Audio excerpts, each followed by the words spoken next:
Monsieur le Président, merci Monsieur le Président. Chers collègues, oui, comme vous le disiez, ce règlement doit être adopté en premier et c'est pourquoi, malgré l'annulation de la dernière réunion, nous devons tenir le calendrier et le voter le 25 novembre.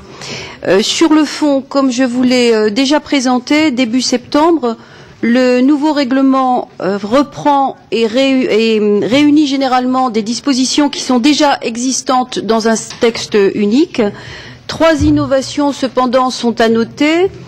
La rationalisation des taux de cofinancement, la création d'indicateurs et la mise en place de programmes de prospection pour la santé végétale. Ces points n'ont pas soulevé de gros problèmes et j'ai, en suivant un large consensus, proposé la suppression du seuil de 50 000 € permettant l'éligibilité des actions.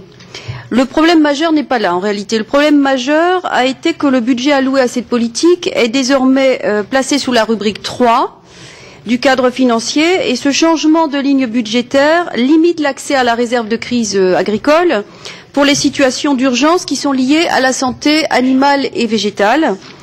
Afin de prévenir un éventuel manque de fonds disponibles, la proposition de la Commission prévoit que les actions menées dans le cadre du présent règlement puissent avoir accès à la réserve de crise.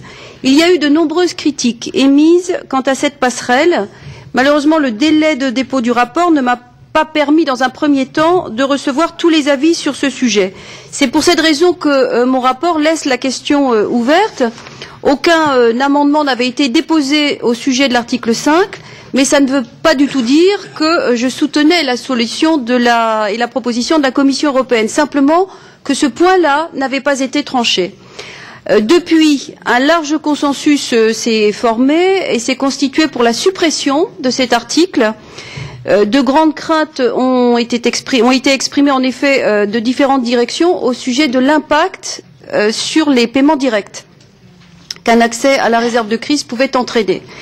Et grâce au travail fait avec les shadows, que je remercie d'ailleurs beaucoup pour leur contribution à ce rapport, je vous propose désormais de supprimer cet article. Pour autant, le financement de la politique sanitaire doit être assuré et selon les retours dont je dispose, il me semble que les instruments de flexibilité qui sont disponibles suffiront à assurer ce financement.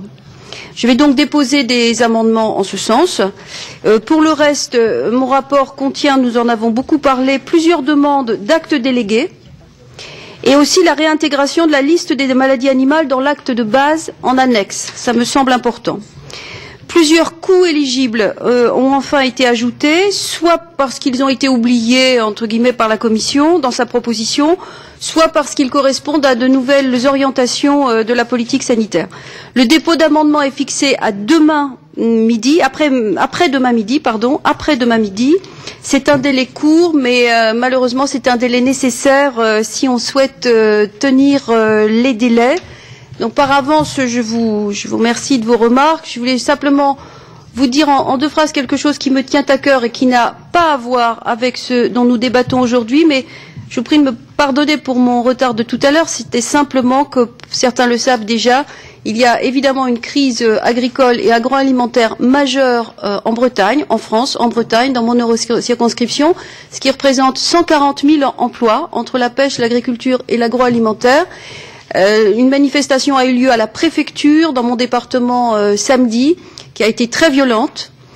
Et actuellement, à l'heure où je vous parle, c'est la sous-préfecture de la ville dont je suis maire qui vient d'être attaquée, mise à sac. C'est dire à la fois le recours à la violence, évidemment, est toujours condamnable, mais c'est dire aussi le désespoir de tous ces salariés qui voient leurs emplois disparaître en cascade, et c'est particulièrement la filière avicole qui est concernée aujourd'hui.